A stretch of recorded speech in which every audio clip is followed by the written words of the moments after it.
everybody. Welcome to the Glen Kuiper Show, All Giants. It's a trade deadline special on a very busy day in Major League Baseball. We got a ton to talk about. The Giants were active, so we'll go over that. And I think I got all the trades that have been made written down, so we'll have some fun with that. But before we get going, I'm going to let you know that our show tonight, and as always, is brought to you by the Carrig Real Estate Team. Since 1978, they've been helping families buy and sell homes across Bay Area. Deep local roots and a legacy of client-first service. They are committed to delivering the results with honesty, care, and expertise. Whether you're moving up, downsizing, or making your first purchase, trust the Carrig Real Estate Team to guide you home, serving the Bay Area with pride for over 45 years. And they contact Mike Carrig, and you see the number 925-548-4132 for a free home sale or purchase consultation. Or also check out their website, carrigteam.com. That's KEHRIG team. We're also brought to you by Tilden Properties. As an investor, one of the best places to put your money is California's multi-family real estate. When investing with Tilden Properties, you get cash flow with quarterly dividends, and you're going to get equity being built up in the real estate market. Bay Area-based, family-owned Tilden Properties has been building investment wealth for their clients since 2008. Call them at 925-209-8558 or go to their website at tildenproperties.com. That's TILDEN. So we appreciate our sponsors as always. And let's get to work. So trade deadline today was 3 o'clock Pacific time. And as many of the baseball fans out there, Giants fans, were probably watching, keeping an eye on it. If you could, I certainly was. That's sort of what I have to do. And it was busy. I mean, there was a lot. There was a lot going on. In fact, I just read a little bleep about the trade deadline. In the final 2 hours, 20 trades were made today. So it got heated at the end. But all in all, it was fun. It's always fun. A lot of teams were active. There were some surprise trades, as there always is. And as I said, the Giants were involved. The Giants made 3 deals today, and we're gonna get to that. And we're also going to get to all the trades throughout Major League Baseball today. So we'll have some fun with that. But I wanted to start with this. From a Giants perspective, how did we get here? How did we get to the trade deadline where the Giants are sellers? And think back.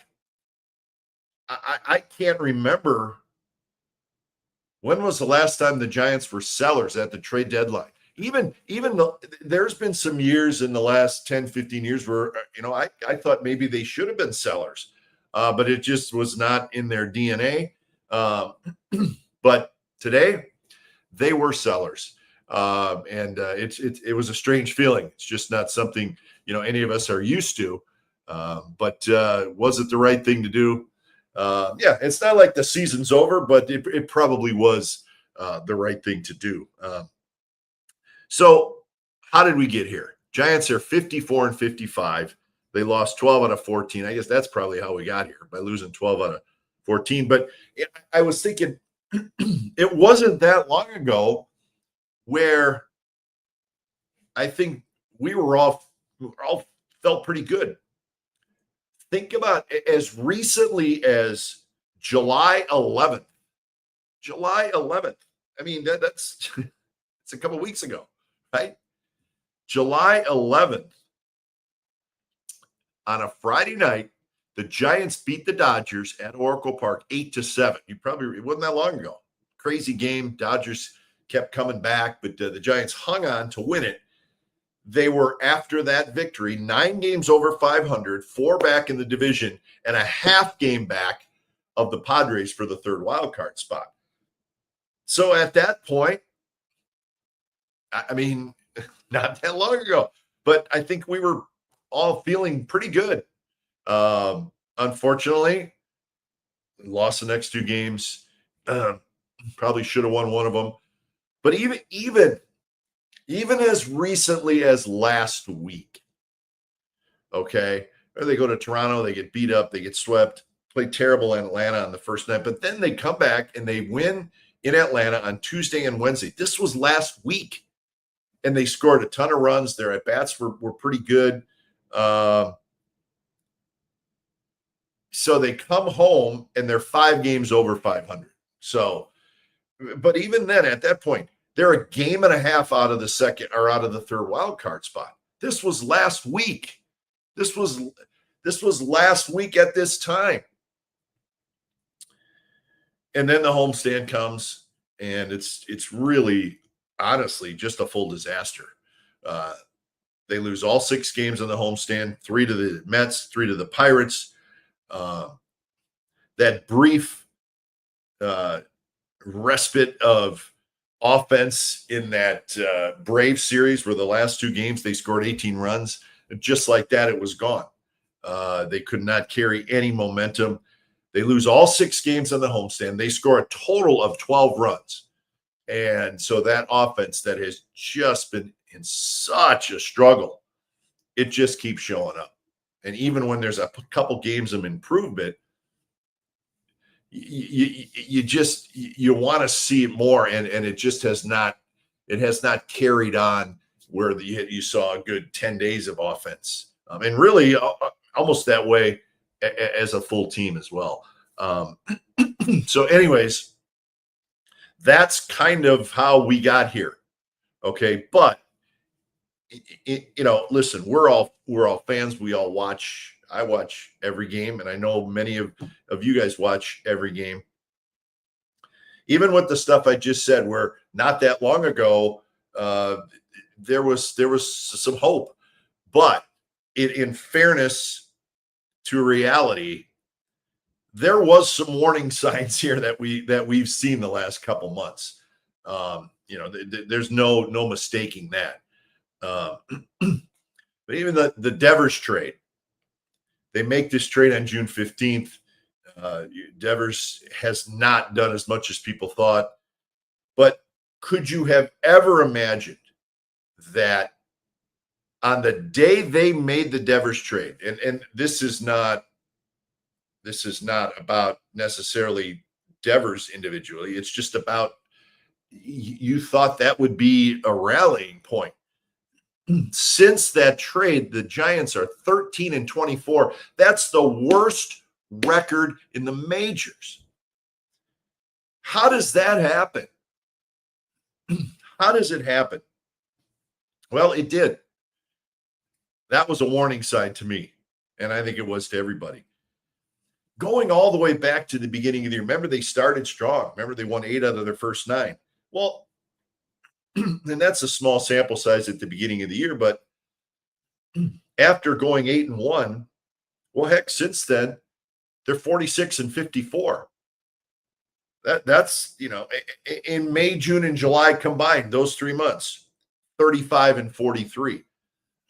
That's 8 games under 500 in both those time frames.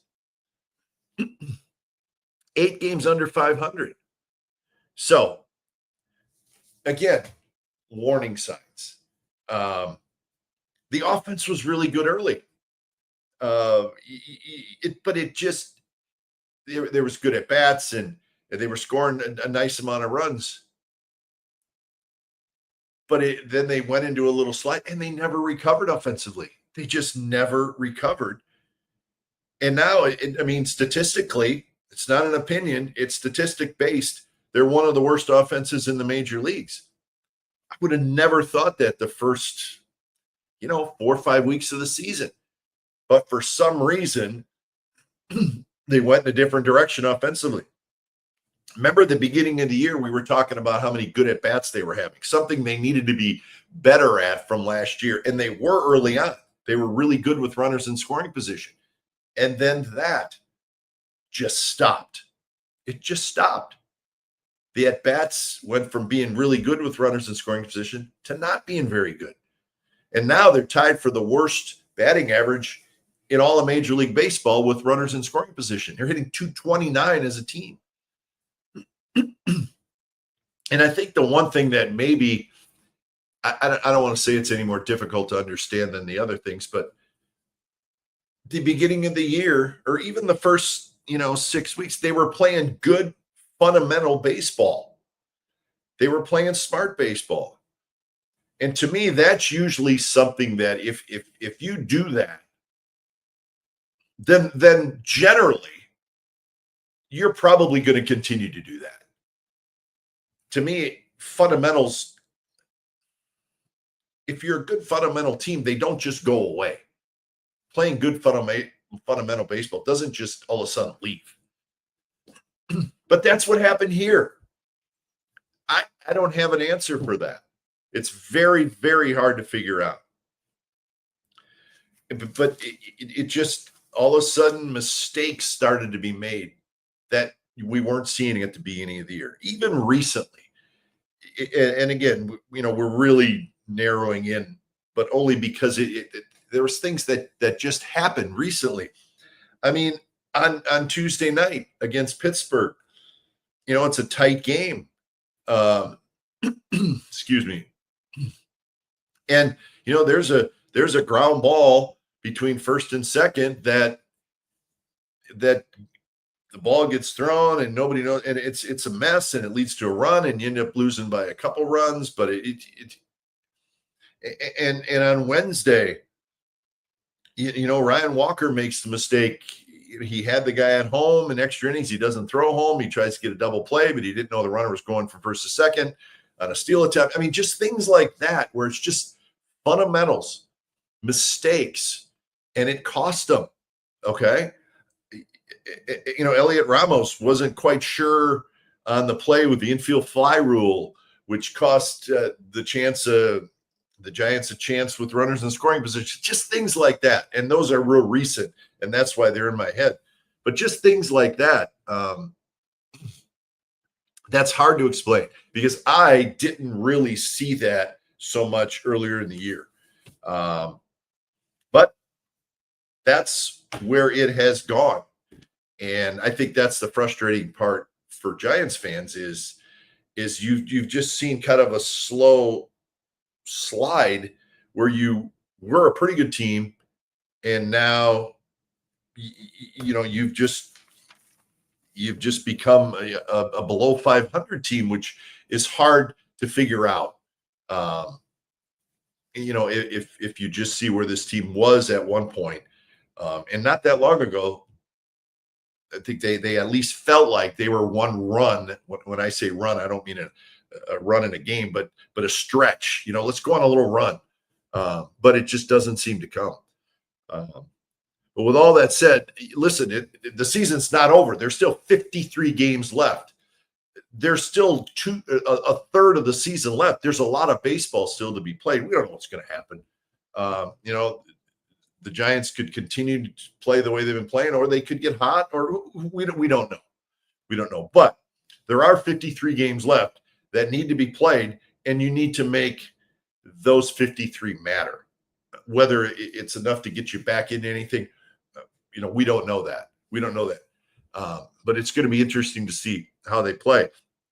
And let's not forget, we don't know how they're going to play in these final 53. Are they going to play like they did at the beginning, or they play like they have in the last 2 months? We don't know. We're going to find out starting tomorrow night. But last year, the Detroit Tigers on July 31st, 1 year ago today, the Tigers were 52 and 57.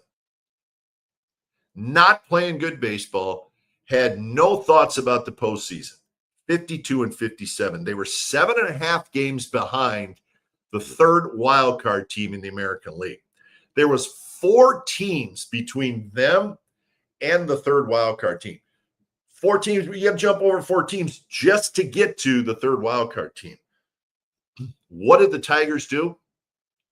They went 34 and 19 in the final 2 months of the season, and they got into the postseason, and they won a wild card series. So what I'm saying is there's still enough season left to do something good. Doesn't mean you're going to just rattle off this unbelievable stretch, but it's not that uncommon. And we saw a Tigers team that was out of it. the Tigers were not even in a discussion about the postseason last year on July 31st. And they started playing better. They got hot, and they ended up getting in. Turned out to be a great story. So there is precedence to having success in the final 2 months of the season, even if you've had a bad first 4 months. And the Giants are sitting at 54 and 55. So before we get on to today's trades that the Giants made, let me see if anybody's let me see. We got lots of comments, which is great. That's why we love our good viewers. They're good people. Most of the recent defensive mistakes are the players not communicating with each other. It's deathly quiet out there on the field. Yeah, they've made mistakes that I just didn't see them making early in the year, and that's what makes this whole thing to me very, very frustrating, because we saw this group not make mistakes early in the year, and now this same group is making some mistakes, and it's costing them games. That to me is difficult. Mark says most of the reading playing. Okay, that we read that one. Okay. Bruce says I haven't given up, but sad Yaz was traded. Yeah, it's disappointing, and we're gonna talk about all the trades that the Giants made, but that one, it was probably the right thing to do. So. Giants Preservation Society, the good folks in New York.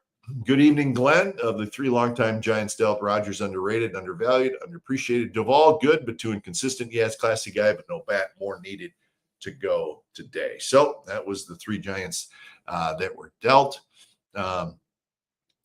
Dynasty Gaming says they can't do nothing in the second half. They're not just going to snap out of it, not with poor coaching. All right, so we're going to go back to the coaching thing. James says, yes, Glenn, so true. Don't be surprised to see Posey go after a couple of free agents with qualifying offer attached at the end of the year. They only get 1 draft pick each opposed to 2 they gave up when they got Adames. So that's some information for certainly the offseason. But anyways, okay, so let's get on to the trades. And I thought it was interesting.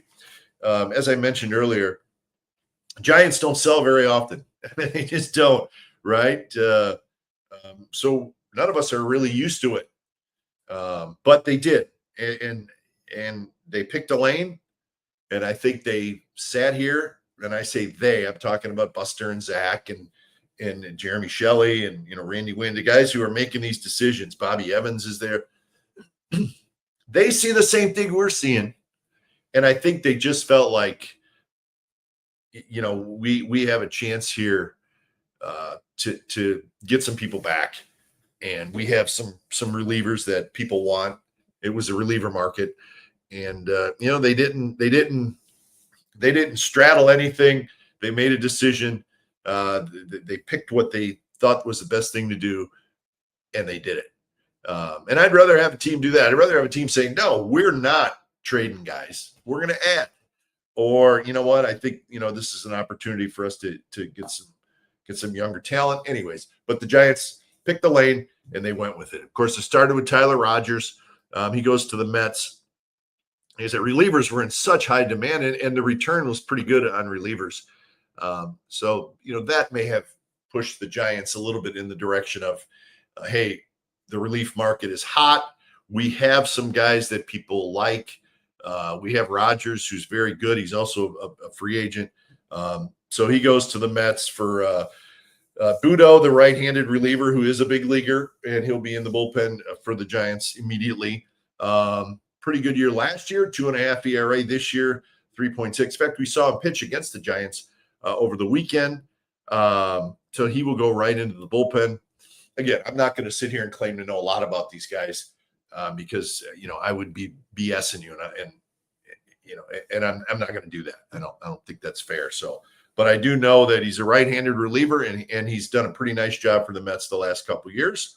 And then a couple of minor leaguers, Blade Tidwell, who's a starter, a right-handed pitcher. The only thing I read about him is he is in AAA.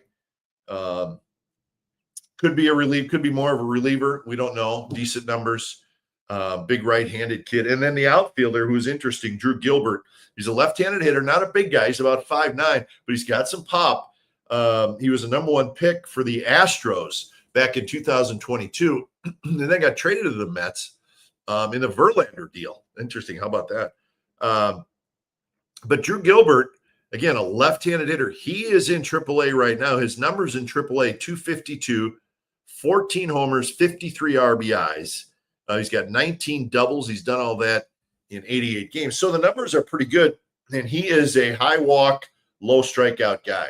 There could be a theme here, folks. Because if you look at the Giants' recent draft, they went after some of the college hitters, high walk, low strikeout, a lot of contact.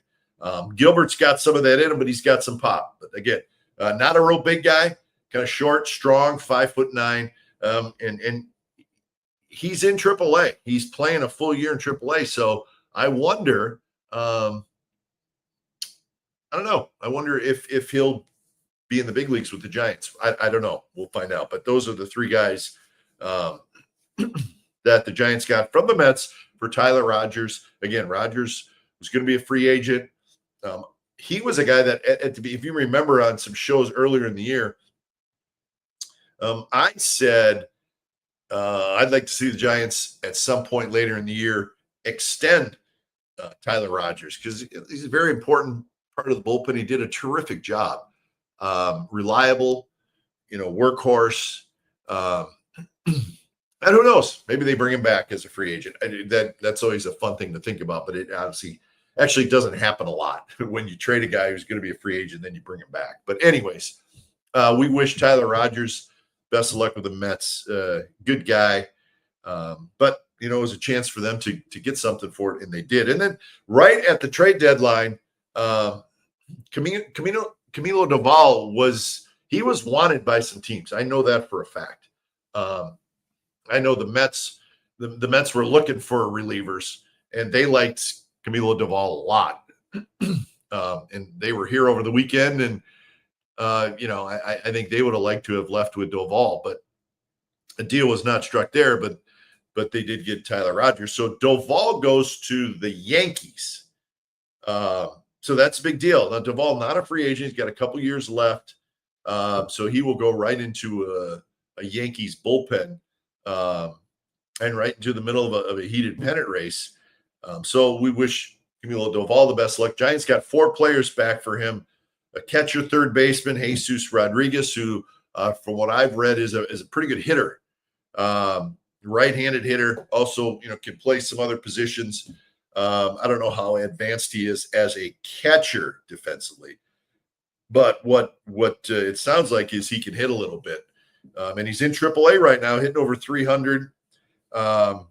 He's a high on base percentage guy, but he's got a little power. So we'll see what happens there.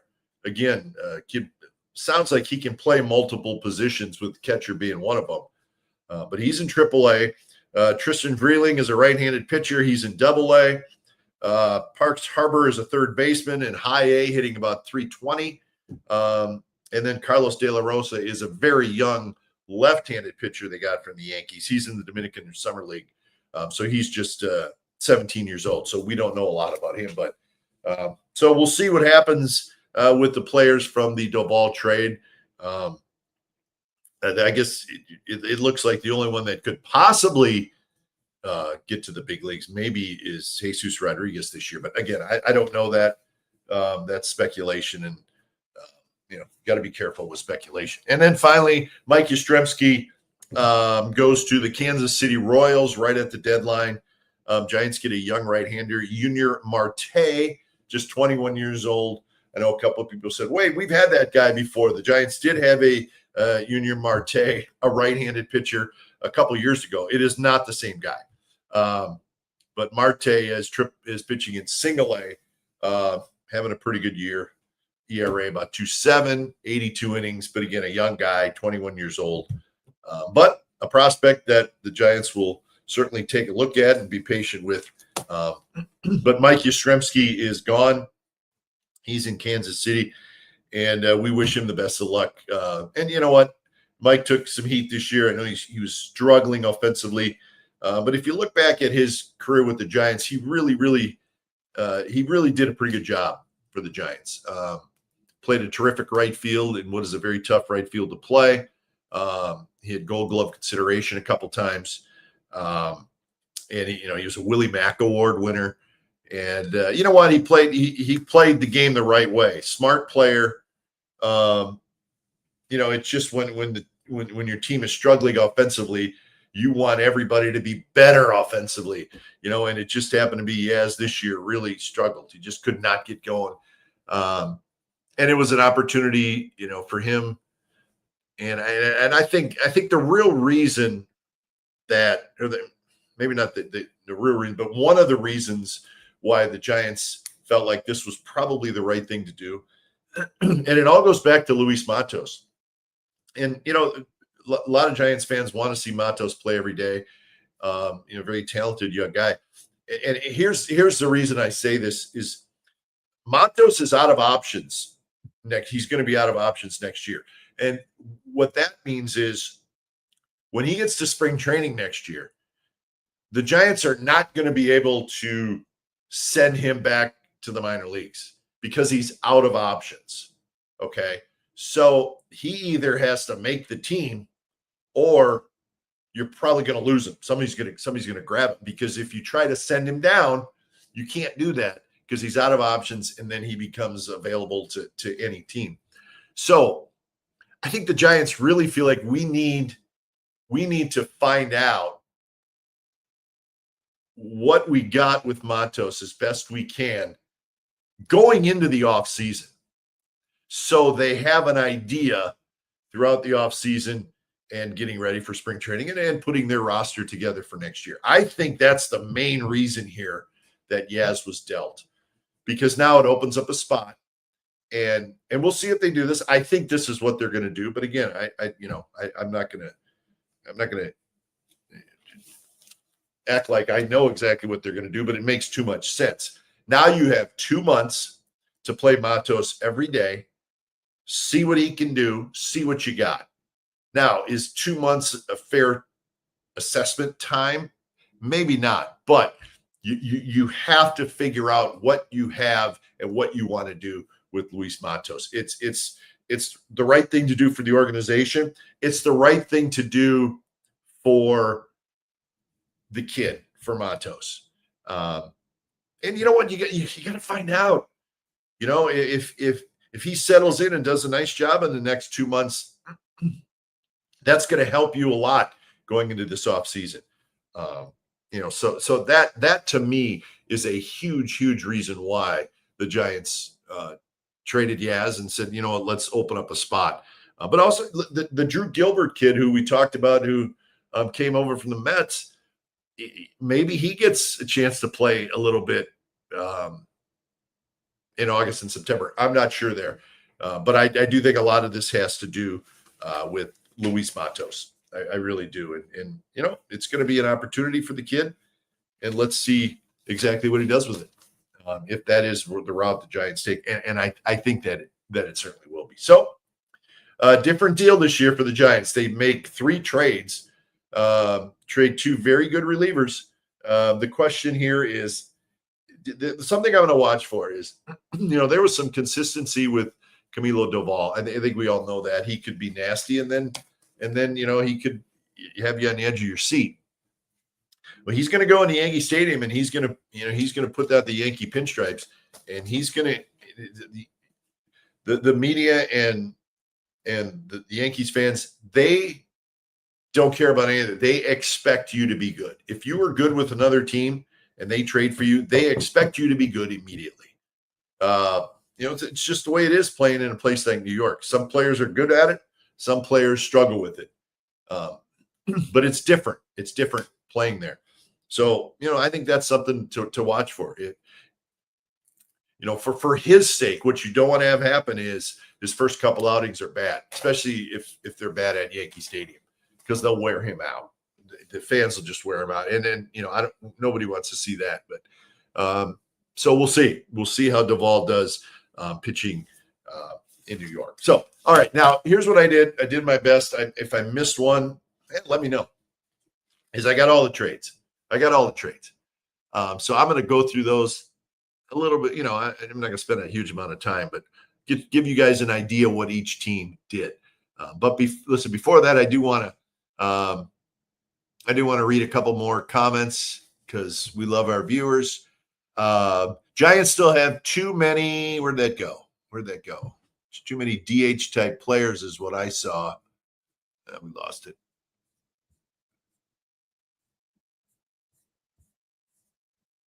All right. Anyways, so they're talking about it's time to bring up Bryce Harper. I'm sorry, Bryce Eldridge. Sorry. Bryce Harper is not in the minor leagues with the Giants. Bryce Eldridge. I don't know that that's going to happen. I don't see it. CJ says Doval will be a disaster in New York, I think. San Francisco fans and media are not as vicious as the New York fans and media. Doval might be in for a rude awakening. Well, again, it's something to watch for, but I hope that doesn't happen. JK says Doval in New York. Wow, walk, hit a batter base hit instead of slow clapping like Oracle does. It's a thunderous boo. All right.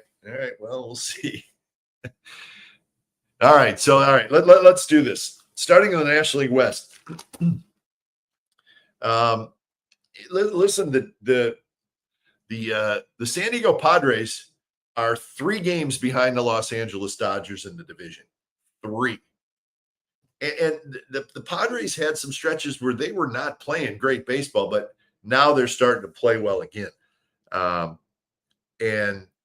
I highlighted just a couple of the what I thought were the biggest trades. Ones that to me, there's a lot of big trade, but then there was a couple that were like here.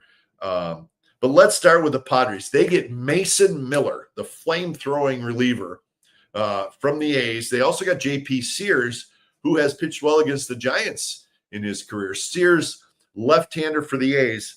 So Miller and Sears go to the Padres for 4 minor leaguers. One of them is the DeFreeze kid. He's a shortstop. He's one of the top 5 prospects in all of baseball, but a little ways away from the major leagues. But Mason Miller, he throws 104 miles an hour. He's not a free agent until after 2029. So the A's trade this guy, and we'll see if he holds up throwing 104 miles an hour. But the Giants are going to face him a lot in the next 3-4 years. That's just a reality. But anyways, so the Padres get Miller. They get Ryan O'Hearn and Ramon Laureano from the Orioles, and they get Nestor Cortez from Milwaukee. So the Padres had themselves what I thought was a pretty good trade deadline. But there's all this talk. There, and AJ Preller, who's their president of baseball operations, was the GM. He's a wheeler dealer, right? He's making deals and he pulls deals off. He's creative. Oh, it's great. They've built a terrific baseball atmosphere down in San Diego. I mean, they really do. But here's the thing. Preller's been there since 2015. He's been there for 10 years. Padres have made the postseason 3 times in those 10 years. They have not made a World Series appearance. And, of course, the Padres are one of the 5 teams in Major League Baseball that has not ever won a World Series. So my point is it's kind of exciting watching the Padres, and they wheel and deal and they make trades but what's the criteria of whether they're winning these trades or losing these trades, or if is it getting them to the postseason? I mean, like I said, 3 out of 10 years they've made it. They have a very talented team. That's not what I'm saying. But we've seen the Padres a lot over the years win the offseason or win the trade deadline. Okay. But they still haven't made a World Series appearance since 1998. Again, I like to say this, not an opinion, it's fact. They haven't made a World Series appearance since 1998. So, I mean, I guess I'm just kind of saying, you know, they do great things. They make these big trades. They make these big deals.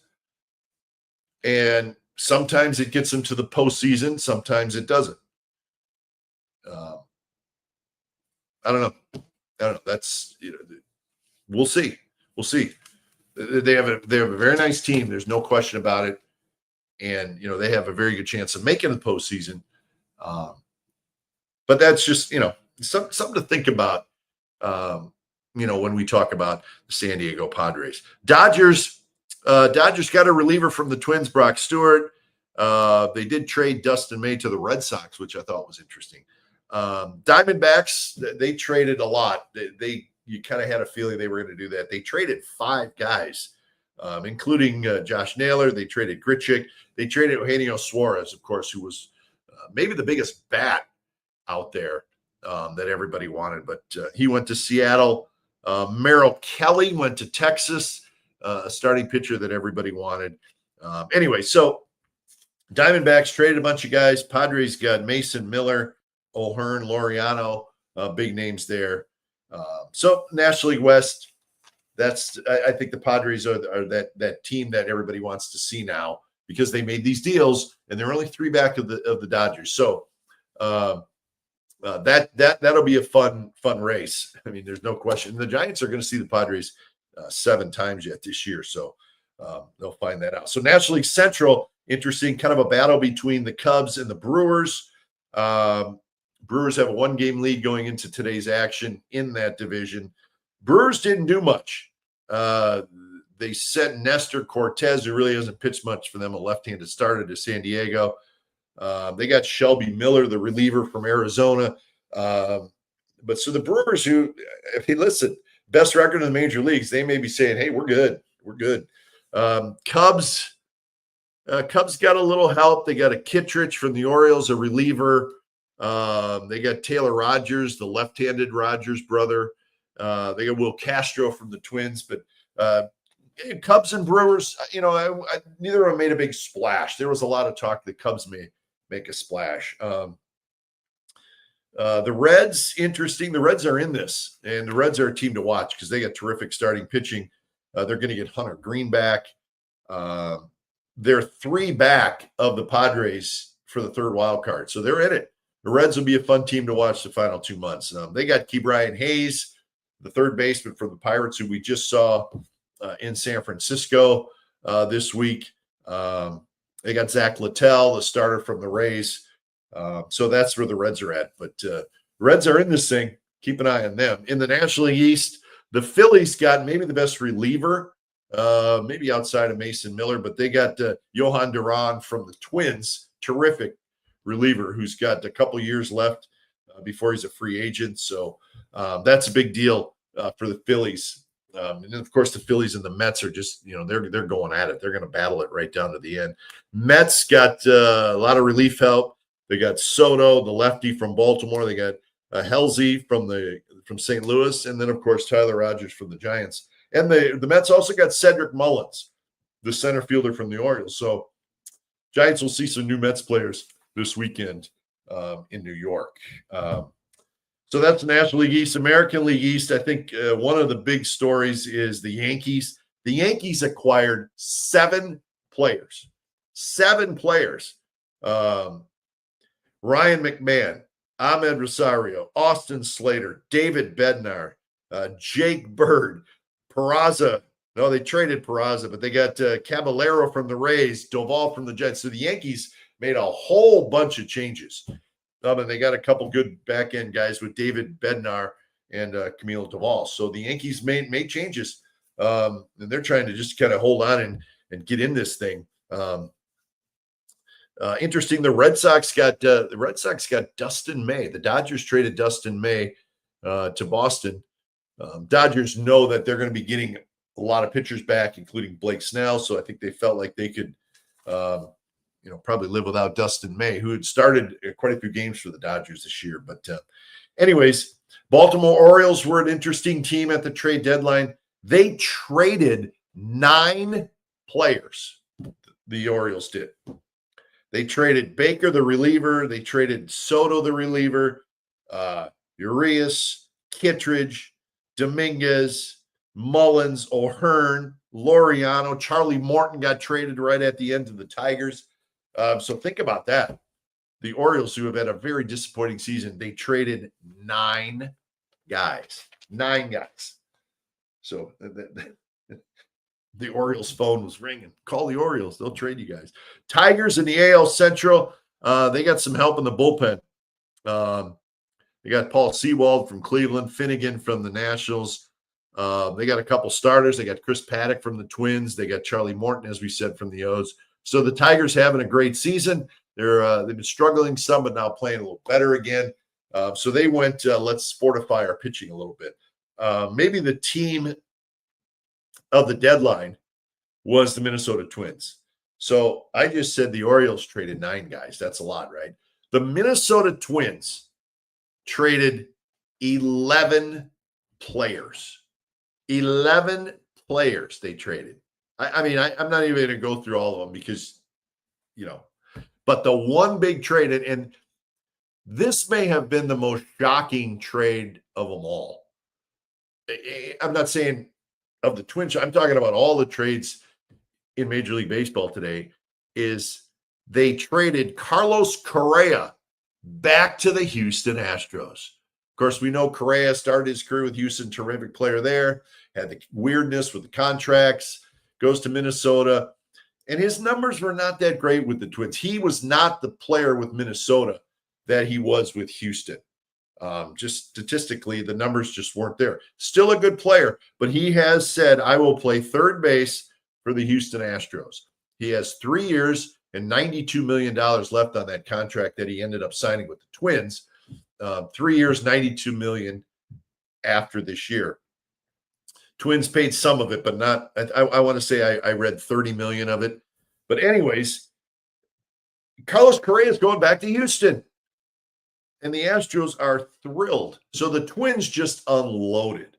They unloaded 11. You only got 26 guys in your big league roster. They traded 11 guys. And most of them, in fact, as I look at the names, I think all of them were on the major league roster. Isn't that crazy? That's just crazy. And then finally, the AL West, which I think is a fascinating division. It's a fascinating division. I'm just looking at it because I want to make sure I'm accurate with the standings. So the Astros have a 5-game lead over the Mariners, 5-game lead over the Rangers. So think about the American League wild card. The Mariners and the Rangers are tied for the 3rd wild card spot. That's good stuff. That's good stuff. So everybody geared up. The Astros, they got Carlos Correa, so they're thrilled. He's going to play third base. They also got Jesus Sanchez, left-handed hitter from the Marlins. So they're happy with that. They make the big deal. They got another big bat. The Mariners, they went big. They got Josh Naylor, the power-hitting first baseman. They got him from Arizona. And, of course, they got Eugenio Suarez. 36 home runs this year for the Diamondbacks. So they added a power-hitting left-handed bat and a power-hitting right-handed bat. They also got a left-handed reliever, Caleb Ferguson. So the Mariners, the Mariners are right in this thing. And remember I talked about how the Padres are one of 5 teams to never have won a World Series. Well, the Seattle Mariners are the only team in the major leagues to never have made it to a World Series. They've tried, and they've had some good teams, and they make a lot of trades, and they're hoping that this year is it. They got a very good pitching staff, and they added 2 big bats, and they're hoping that that's enough. And another team, the Rangers are super interesting to me, okay, because they got Merrill Kelly from the Diamondbacks, very good starter. They got Danny Colon from the Twins. Remember Danny Colon with the A's? He didn't do much with the A's, but he's turned into a good left-handed reliever. The Rangers, remember at the beginning of the year, people were like, they're not playing well at all. They have stormed back. They got really, really good pitching. You got Evaldi and DeGrom, and now you got Merrill Kelly. They got a shot here. So somebody in that AL West is going to get hot, whether it's the Rangers, the Mariners, the Astros. I think it's going to be a fascinating division to watch. I really do. So I'm certainly looking forward to that.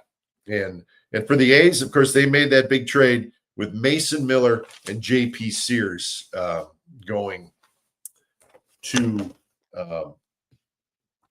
the Padres. So the Padres probably made Yankees making the most noise.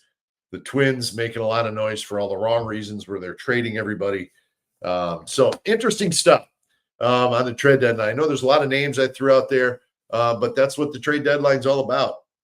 And I tried to keep track of all the trades and see how it affects the different teams. But now teams have made their deals. They've made their decisions on their team. You got 2 months left, and this is what a pennant race is all about. So very interesting stuff today. Teams are wheeling and dealing, and that's what makes baseball great. But now it's back to the scoreboard, and we'll see what happens here in the final 54, 55 games. Giants at 53 games left, and they'll start in New York, so it won't be easy. They'll go to New York and Pittsburgh, play those two teams that were tough on them in this homestand. So that's the trade deadline show. The show tonight, again, brought to you by the Carrick Real Estate Team. We know the good people from the Carrick Real Estate Team. They've been doing this stuff for a long, long time. Since 1978, they've been helping families buy and sell homes across the Bay Area. Whether you're moving up, downsizing, or making your first purchase, trust the Carrick Real Estate Team to guide you home. Carrick Real Estate Team, serving the Bay Area with pride for over 45 years. And contact Mike today for a free home sale or purchase consultation. You can call Mike Carrick at 925-548-4132. Check out the website, carrickteam.com. And also by Tilden Properties. Tilden Properties, they've been doing this stuff for a long time as well. And remember, as an investor, one of the best places to put your money is California's multi-family real estate. When investing with Tilden Properties, you see cash flow from quarterly dividends, and you're building equity in the real estate market. Bay Area-based, family-owned Tilden Properties has been building investment wealth for their clients since 2008. Go to the website, tildenproperties.com, or give them a call, 925-209-8558. So we appreciate the sponsors, the Carrick Real Estate Team and Tilden Properties. That's it for the show, everybody. I hope you liked it. Remember, hit the subscribe button, hit the like button, and we'll be back with you early next week. I hope you enjoyed the trade deadline. I hope you're not too disappointed. The Giants made some deals, but maybe reality set in just a little bit. But listen, they still have 53 games left, and anything can happen. I'm Glen Kuiper. That's it for the Glen Kuiper Show. All Giants. Thanks to my sponsors, and thanks to all of you for watching. We'll see you next week, everybody. Have a good one.